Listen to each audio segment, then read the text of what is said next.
Welcome back to Sommelier, your tastemaker for every little thing. And this week we are talking all about travel. I've had this episode on my mind and my heart for quite some time now. I travel a lot. I've been to like 15 countries. I've traveled between the West Coast and the East Coast of the United States at least 5 times a year. I be in the air, okay? And there's some things that I wish my 22-year-old self knew about before I became the person that I am now. Like, I have always known I would like to travel. I had just never had the money to be able to afford to travel the way that I do now. And there are some things that I wish I would have done, or I wish I could have done, to make traveling now at my big old age a little bit easier, a little bit more accessible. And there are also some luxuries, little and big, that I wish I had the knowledge of or the awareness of that make my traveling experiences so much easier. So we're gonna probably talk about some things that are very familiar to all of you. Yes, we will talk about TSA PreCheck. Yes, we'll talk about Clear, but we will also talk about some time-sensitive deals that are coming up, i.e. Black Friday deals coming up at the end of November, where you can get some really, really impressive discounts on some really expensive hotels if you're thinking about your next travel trip or whatever kind of trip you're planning. So I cannot wait to get into it with you all today. It's gonna be so much fun. Truly, travel is one of my absolute favorite things and a core tenet of what I wanted Sommelier to be about. Traveling, drinking, and just enjoying the best things that this life can offer. That's what I'm all about, and that's what I'm all about sharing with the world. So let's get into it. Some travel tips this week on Sommelier. Here we go. So first things first, airlines. So if I were to talk to my 22-year-old self right now, I would say, hey girl, you need to pick an airline. And I would say, 22-year-old Bria would be like, hey, so I literally picked the airline that's the cheapest. Why on earth would I not do that? Like, people used to encourage me, like my mentors in my life used to tell me, Bria, you need to pick an airline. I'd be like, girl, first of all, they're all equally mediocre, okay? So why on earth would I kind of pick one when I can get a more advantageous discount at one over the other? Which one would I pick anyway? They're all about the same to me. And the answer to that question is, listen, you gotta pick the nicest one that you've had the nicest experiences with. And I would have said, well, they're too expensive. I'm not paying a premium. I'm just trying to go. But I swear to y'all, they make airline like status harder and harder and more exclusive to get into. And if you start early, in your early 20s, if you're a person that travels a lot now, you can stay in it for the rest of your traveling life. So I did not pick an airline for myself until I was probably about 28. I started flying exclusively on one airline a lot, and that was when I realized, like, oh, okay, this is gonna be the airline for me. It has the routes I need, it's convenient to where I need to be and where I need to go, and it's the experience that I am willing to pay for. And that money, that 22-year-old me was like, oh my gosh, Bria, you're losing out on money. You think you're saving money by going with the cheapest flight, but if you care about the experience that you are experiencing while flying and you want the nicest possible experience for the cheapest amount, picking an airline and being loyal to that airline is really the only way to do it, frankly. It's the only way to go. So 22-year-old me, please pick an airline, preferably Delta Airlines. I'm a person that has to fly through the South a lot. I found that Delta Airlines has the most direct flights and frankly just the most I would say the most consistent experience and also the most comfortable experience. It really is, in my opinion, the gold standard of the air. Delta, please sponsor me, I love you. The TLDR is, first things first, when you're thinking about traveling, go ahead and pick an airline and stick with it. That loyalty pays off in the end. I know it's like, girl, I could save $200, $300, $400. Yes, I know, but really, a first class flight anywhere in the world is gonna cost you $700 and upwards. If you think about the fact that you get multiple free upgrades as part of a rewards program or a loyalty program with an airline, it really does net out at the end. So really try your best, my lovely viewers, try your best to pick an airline and stick with it because it makes a really big difference if you are trying to have a comfortable, consistent experience in the skies. And also, they just try a little bit harder. They make sure your bags come out faster. They make sure that, you really get appropriate compensation if you're a Diamond Medallion or an American Airlines Advantage member. They really do try. I'm not making any promises, but really, loyalty does pay off. I didn't believe it when I was 22, but I believe it now that I'm not. So please, do your best to pick an airline and stick with it because it makes things way smoother. Alrighty friends, so we've talked about airlines, please pick one. The next thing I wanna talk about is attire. I'm thinking about this episode as if I'm getting dressed, I'm trying to go on a trip, what am I gonna do? All right, first things first, I've got my ticket with my loyalty airline. I'm building my points and my credit with this particular airline. Next thing, what are we gonna wear at the airport? So if you're a person that has really ever traveled, you know, so a lot of people, my mother included, always tells me like, listen, you gotta dress the way you wanna be treated. And yes, that is true. You should, in general, dress the way you wanna be treated. However, airports can be, you know, for some people, they are very stressful environments. I know for me, it's not necessarily a stressful environment, but you really don't know when you'll be leaving the airport. Meaning, yes, you have a scheduled flight, but flight delays are extremely common due to weather, due to pilot shortage, due to flight attendant shortage, due to damage to the aircraft. Once I got on a flight, sat down in my seat, and a person like filling the plane with meals, accidentally ran the truck into the wing of the plane. We had to deplane. It did not leave another 2 days because we couldn't get another flight out, another plane, functioning plane out. It was crazy. The point is, anything can happen in the air or anything can happen at the airport, and it's okay. It's all part of normal normal airplane operations.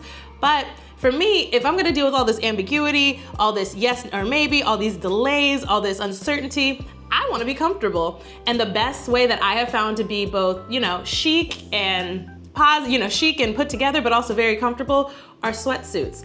I know that sounds very 1970s of me, but hear me out. I love the Nike sweatsuit. They've got a lot of really awesome colors and I feel like they look really, really chic. I know they run about maybe $100. They're a little bit more on the pricey side, but really, again, I just really value comfort when I'm traveling, especially on these long haul flights. And if you are flying first class, yes, they offer pajamas, but the rest of us do not get pajamas. We just gotta be comfortable in what we got. And I low-key refuse to wear jeans on a 12-hour flight. So, do your best to do something comfortable and chic. My recommendation would be a nice Nike sweatsuit. I feel like this is what Adidas Ivy Park was made for. Yes, Adidas has nice suits, but I feel like the Ivy Park collection that Beyonce had, everyone had the question, what is this for? Is this for the club? Is this for the party? What is it for? In my opinion, all the Ivy Park matching sets are for airports. I think I have 2 of them. No, I have one of the Ivy Park sweatsuits, the black and the gold one. Love it. I think it looks super sharp and super chic and makes me feel A, comfortable and B, kind of put together, a little bit elevated. It's like athleisure, but a little bit more elevated. Love it. That's another way. A third thing that I like to wear to the airport are those like pretty little things. They kind of look like luxury pajamas that people have been wearing these days. I'll include some pictures of what I'm talking about, but they're like these pleated sets that have a pant set and also like a shirt. They are so comfortable. I've seen them a lot of different places. I own a green pair and I wear it all over the place, but I feel like that's also really excellent airport wear if you're trying to look a little elevated, but also trying to be comfortable. So those are the 3 recommendations. So that's what we're wearing on the way to the airport. Back to our trip planning though. So something that I did not know about at 22 that I low-key did not believe are these credit card thing. And I only recently really came into the credit card game. I used to see points, but I did not understand what the point of them was. Get it? Points, point. Yeah, did not understand what the point of credit card points was. But now that I'm a little older, I also didn't understand like how families of 4 or 5 are affording to spend, you know, 5 or 6 plane tickets, staying at a hotel at $300 a night. Like I just didn't understand like the finances. How are people able to afford this? And that's almost word for word what I said when I was 22 years old, trying to buy my own trips and go my own places. How on earth are people affording, you know, any nice hotel that I would really want to stay at is about $300 a night. Like how are people doing this? The answer is they're doing it on credit card points. So if you're not familiar with the credit card point game, let me put you on game. Instead of paying money for flights, paying money for hotel stays, people can use points that they accumulate with either an airline or accumulate with a hotel brand or hotel chain to be able to pay for accommodations at a points rate, which is often significantly cheaper than a dollar amount. And that is how people are able to like go on these lovely lavish trips. Half the time they pay for it on points. They don't talk about it, but they do often pay for it on points. Okay, Bria, these points are super valuable. How are people earning these points? They're earning them through their credit card loyalty. I know it sounds strange and odd, at least it did to me. And I used to see these credit card, hey, get 150,000 bonus points if you sign up now, whatever. And I was kind of unimpressed because I would rather have the cash back. I know a 22-year-old me was like, girl, I'm getting $20, I'm getting $40 back. I'm using that to buy my next tank of gas. Please, that's a lot of money for me. And it was, but young Bria, if you forego that $40 you're saving to like fill up your gas tank and instead accumulate those points until you get, I don't know, maybe 50,000 points a year, girl, you will really be able to get your bang for your buck.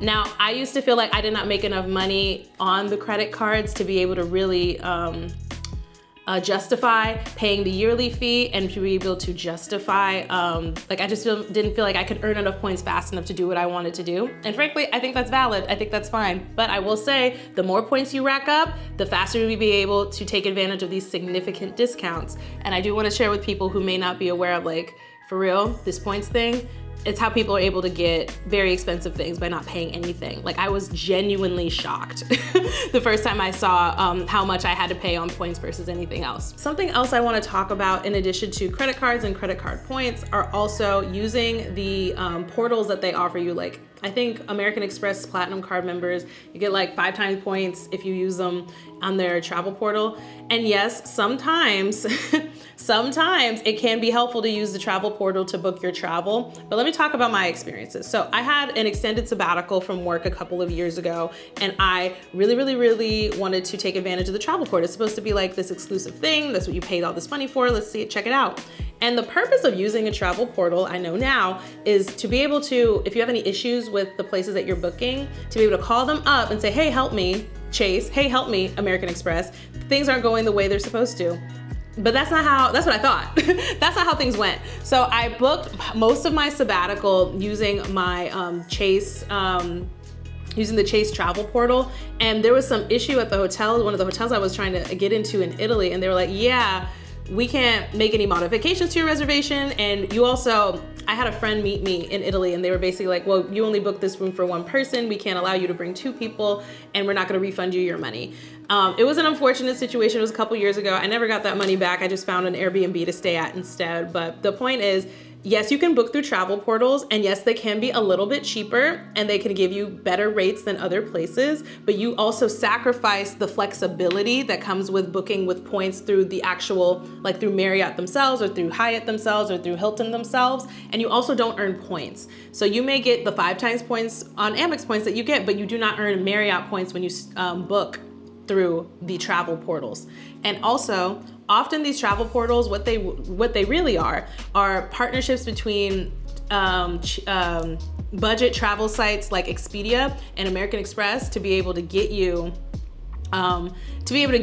cheaper rates, but you sacrifice in what you sacrifice in cheapness, you do not get back. What am I trying to say? When you sacrifice in cheapness, you don't get back in you don't get back in flexibility. I think that's what I'm trying to say. I think you guys are getting the point. Yes, you can use a travel portal. Yes, it will be cheaper, but beware, you lose the flexibility and the almost like the exclusiveness or the privilege of being, I guess, treated special, for lack of a better way to put it, that you get when you book through directly with Marriott or directly with the vendor, and they, hey, you're a gold member. Hey, you're this. Like, do your best to book directly with the people. As a person who's tried it and really cares about getting the bang for my buck, whenever I'm like spending my hard-earned money on my vacation, I want things to feel smooth and I want to feel special. So yes, if you want to guarantee that you will continue to feel special, I will go ahead and book through directly with the people. So next thing you really need to do, in addition to dressing comfortably, in addition to picking your airline, you need to pick a loyalty program. I talked a little bit about credit cards and credit card points, how people are paying for them, but I was burying the lead a little bit, which is you need to pick a loyalty program for hotels. So there's Marriott, there's Hyatt, there's Hilton, and there are many others, but a lot of those others don't necessarily, you can't rack up points with them, which is kind of disappointing, but the best ones are, in general, Marriott, Hilton, and Hyatt. I personally am a Marriott person. I feel like they've got a really lovely variety of beautiful hotels, but frankly, any of them are great. I hear wonderful things about Hyatt because their points exchange is so competitive, meaning you can get probably more for your points earned than really any of the other ones. But for me, Marriott, it just works for me and my lifestyle. It's not always about getting the best bang for your buck, it's about getting the best experience, and I find that, you know, Marriott has a really awesome collection of hotels that I like to stay at and I rack up rewards points on. Anyway, I say that to say, pick a hotel loyalty program and really lean in. If you feel comfortable, get the credit card. If you've got the financial flexibility, I would say get the credit card to at least one or some of these hotels so that you can rank up points faster. That again is how people are able to pay for all these lavish trips, or racking up hotel points.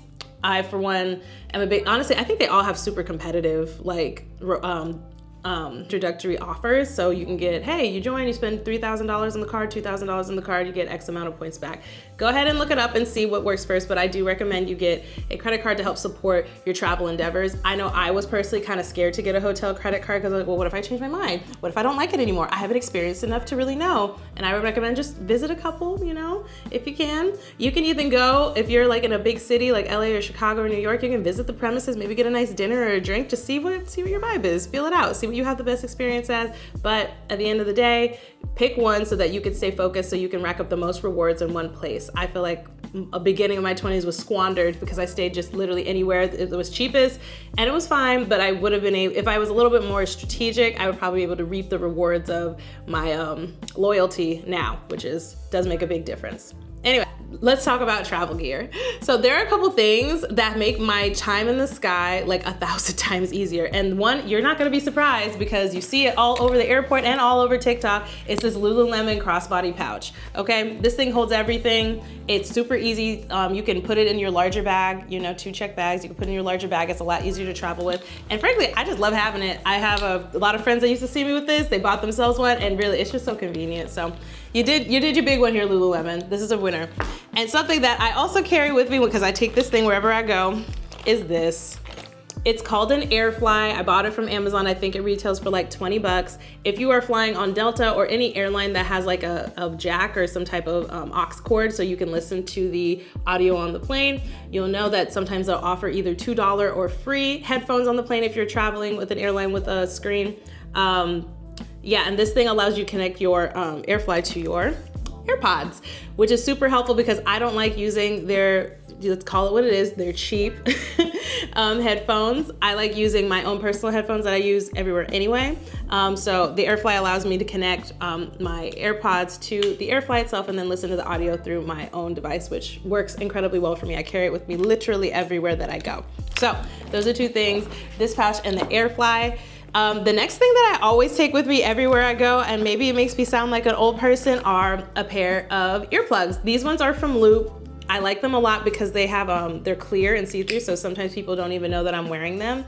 But airplanes can be loud, they can be very anxiety-inducing situations. And again, you don't know how long you're gonna be on that airplane. Sometimes things get delayed or you have tarmac delays or whatever. So personally, I like to have a little bit of space, a little bit of, you know, a little bit of peace, a little bit of silence whenever I travel, especially considering how loud the jet engines can be, and especially if I don't want to listen to music or if I want to read a book or something. Yeah, earplugs must have for me, and I do recommend the ones from Loop. They're stylish and cute, but they are also, they work really well. I can even sleep in them sometimes. So Loop earplugs, that's the next thing I always recommend for the airport. Yeah. Last thing I recommend, and I don't have it with me, is a sleep mask. It's kind of one of those things where I used to like, I don't need a sleep mask, it's fine, but it really does make a difference for me personally. But again, this is gonna be different for every person traveling, so travel with what your essentials are. And also, I wanna hear what your essentials are in the comments. Please put me on. If there's stuff that you cannot travel without, I wanna know about it. But for now, those are the things that you will not find me and see me without. You won't see me without a pair of headphones, yes, AirPods, the Airfly, and also some earbuds. It makes my travel experience, also some earplugs. It makes my travel experience so much better to have that little bit of comfort and a little bit of familiarity. All righty, so while we're talking about points and racking up points, something else I wanna mention, speaking of airline loyalty, is your taxis. So if you do not have somebody that could take you to the airport, whether a friend or a family member, like sometimes I do and sometimes I don't, you can rack up loyalty with Lyft and Uber. So if you connect your Uber to your Marriott account, you actually get, I think it's 3 times points for Marriott on Uber Eats and on Uber Comfort rides and Uber Black rides. I have to like look it up to be like really prescriptive, but I'm almost certain that's what it is. So you can earn Marriott points via Uber, and I'm not familiar if there's a program like that for Hilton or not, but I do really appreciate that because, you know, you're buying like a 50, like I was in New York this past week. It was $50 to get from LaGuardia to Brooklyn where I was staying, and it cost me $50, and now I earn 150 Marriott points. I mean, why not, since they're giving you the points anyway for being a loyal member. There's also a partnership between Delta and Lyft. I think you get 5 times Delta points, and the way it works is the cost of let's say I paid another $50, which expensive. Let's say another $50 to go between where I live and the airport. You would get 5 times points of that $50 cost to your Delta SkyMiles account. You earn that in miles. So I'm saying this in a really confusing way, but basically the summary is connect your Lyft account to Delta is what I can recommend, and connect your Marriott account to Uber so you can continue to earn points that way so you can fund your next trip. So, fun fact, tips and pointers. Alrighty, so we have flown across the world. We are in a brand new city. What are we gonna do there? Something I always do whenever I travel to a new city. I'm a really big fan of art. I try to go to a modern art museum if I can. They are often free, and we love a free activity, or incredibly discounted. Sometimes you can, if you work for a company that offers this, sometimes companies offer like free discounts or corporate discounts or whatever for you to be able to enjoy the art there. So always recommend to see an art museum, and every time I'm in a new city in the United States or elsewhere, I try to go to an art museum. If that is not like a possibility for you, something else I always love to do is eat, okay?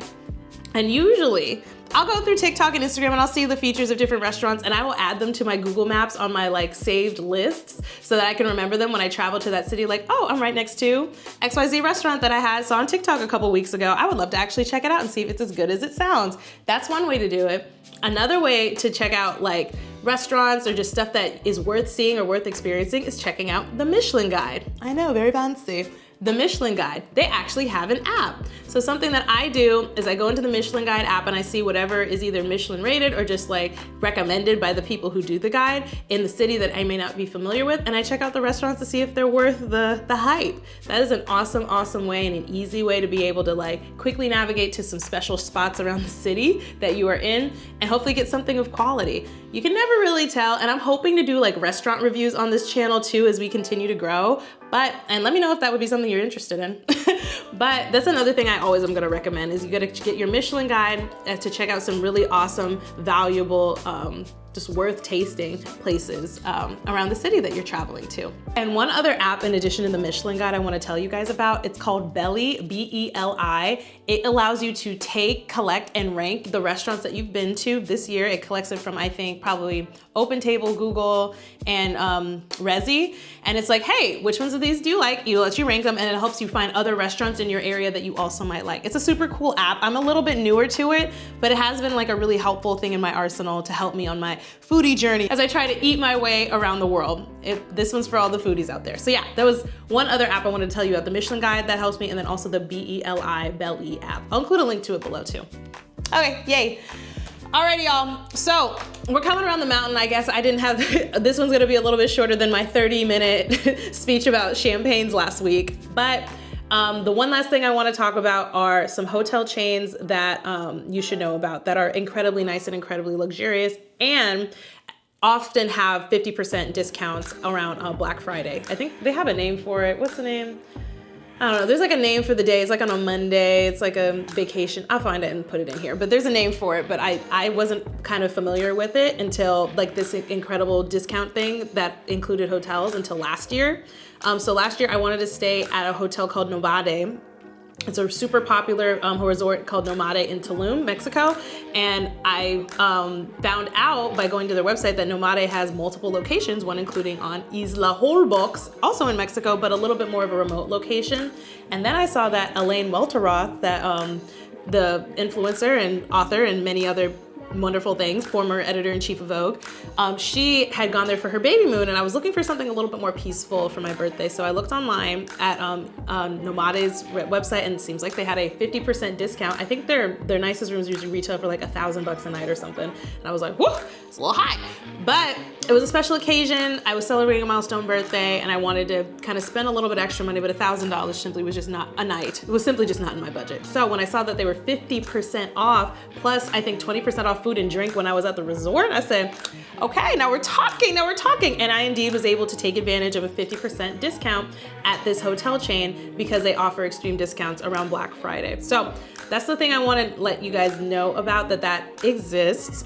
And now I'm gonna tell you about some really, really nice, fancy, I'm talking anniversary, birthday, or really if it's in your budget, any special weekend that you decide if you're interested in them. It's taken me a long time to kind of compile and figure out like what is what, because I don't work in hospitality. I don't know what like the top shelf thing is. I just can kind of assume the way people talk about things. But there's a couple of places that I think are like tippity tip top, super, super nice, and also worth checking out if it's in your budget. So first one Hotels. One hotels are very, very nice. They have them all over the world. And I think like an average like cost per night at a one hotel is like, I looked once, it's like $600 without any discounts. I don't know if they offer discounts for Black Friday, but it's definitely worth checking out if you want to go to any of the one hotel locations, because every time I go to visit, whether I go to the dinner at the bar, I'm meeting friends for a drink, beautiful hotels, beautiful location, and frankly, just new. I don't know if they're new to the world, but they're definitely new to me. I only found out about them within the past 2 years. So One Hotels, check them out. Very nice. It's a really nice hotel if you're interested in doing something a little bit separate from the Marriott, Hilton, or Hyatt collections. The next one I've got on my list is the Auberg Collection. They have absolutely stunning international resorts on the Auberg Collection. I remember first time I interacted with it was the Auberg Esperanza. A friend of mine got to stay there as part of a brand trip. And I was like, oh my God, this is so nice. And so I was like, I would like to check it out for myself. And I was like, oh my God, this is so expensive. So check out the Auberg Collection. I haven't had an opportunity to stay at one of their hotels before, but another absolutely beautiful thing that is like on my list of beautiful luxuries that I would love to try. The next one, the Four Seasons. You hear about them. I used to confuse the Four Seasons with the DoubleTree. Or what's it called? No, I used to confuse the Four Seasons with the Holiday Inn because I didn't know. They all just sounded like trees, you know, in places to stay. As I got older, I'm like, oh no, the Four Seasons, no. The Four Seasons is like a thing. I did not know this. I've never stayed at a Four Seasons, but now that I know it's a thing, it is very much on my list of places I would love to stay and try out because the hotels look beautiful. And as the Orlando baby said, who wants to go to the Four Seasons Orlando? Me. Who wants to stay at the Four Seasons Orlando? We all do, because that is a very, very, very nice hotel, okay? So yes, that's just another thing. Four Seasons, beautiful hotel, beautiful property, also very special occasion, very expensive, but you know, if they call me, I might be able to go and tell y'all and compare all of these luxury places to each other, and then I would tell you guys what the ones that are really worth the money are. So anyway, that's not my reality right now, but as I continue to travel, I'm gonna do my best to give you guys my honest opinion about these nice places. But anyway, moving forward, next, Nobu Hotel. So you may be familiar with Nobu from, you know, the fact that Drake raps about it all the time. Nobu. Yes, Nobu is a very famous Japanese restaurant that has locations all over the world. Probably the most popular locations are in Vegas, LA, and New York. I've been to many Nobus, including the Nobu in Los Cabos, the Nobu in LA, the Nobu in Atlanta, the Nobu in New York, and they're delicious. But in addition to having beautiful and delicious meals, they also have a really, really beautiful hotel chain, usually right above the restaurant location, with really heavy Japanese inspired decor. I have plans to stay at a Nobu hotel, and they were upended by other things that I had going on, but I do hope to stay at a Nobu hotel one day because they are really, really beautiful, really, really nice, beautiful Japanese aesthetics. If you get a suite or something bigger, you can often find like a soaking tub there. It's really nice. They're really nice hotels. So check out the Nobu Collection if you're looking for something special occasion or interesting. Nobu Collection has awesome Japanese themed rooms. Coming around the mountain here. So this one is a little bit newer to me, but it's called Ferndale Hotels. I saw a TikTok of a woman who got upgraded to the penthouse suite in New York. I think it was Madison Avenue? I don't know where it was. It was somewhere in Manhattan, and they got updated to the penthouse suite, and I was like, oh my God, this is so nice. Who has a penthouse suite this? But apparently the room they were showcasing for retails at like $15,000 a night. Okay, that's a bit much for me. But to look at it and look at the other beautiful, I loved the way that particular room or those rooms were styled. They felt very handcrafted, handmade, like I was staying in a cottage. So I checked out some of their other properties, and they are similarly, maybe not the same aesthetic, but just the same vibe. They're called Ferndale Hotels. That's their resort collection. Check them out. They're beautiful. I would love to stay at one. Haven't stayed at one yet, but we're getting there.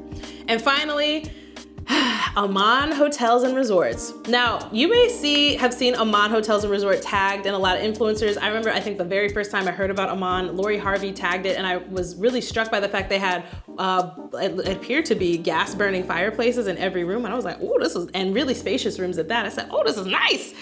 Aman Hotels and Resort, I think I looked up how much it was to stay there. I think it's like $3,000 a night. It's that expensive, and they also, like, you have to be a member or something to kind of participate in Aman Hotels and Resorts. I am not a member, but I can tell you the rooms are really, really nice from everything I've researched and seen from other people and other communities I'm a part of that have stayed there. So if it is in your budget, if you're really trying to go all out, Ahmad Hotels and Resorts are definitely something you want to check out in the location that you are interested in.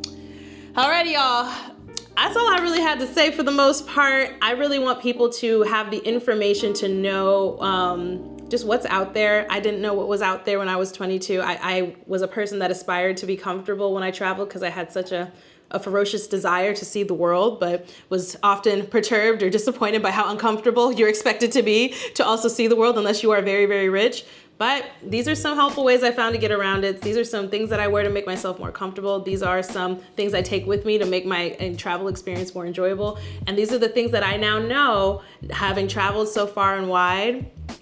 These are the things that I now know, having traveled so far and wide, are, you know, not worth the money, worth exploring. So please tell me if this was helpful. Like and subscribe to Somalia for more episodes like this. A huge part of, I said this at the top, but a huge part of what I want this channel to be is like your secret guide in your pocket that tells you all the things that you may not have known, but now you do, especially about travel, about wine education, and really just about the world around us. Alrighty, friends. I've talked your ear off. Let me know if any of this stuff was helpful in the comments. And until next time, I will see you soon. Bye.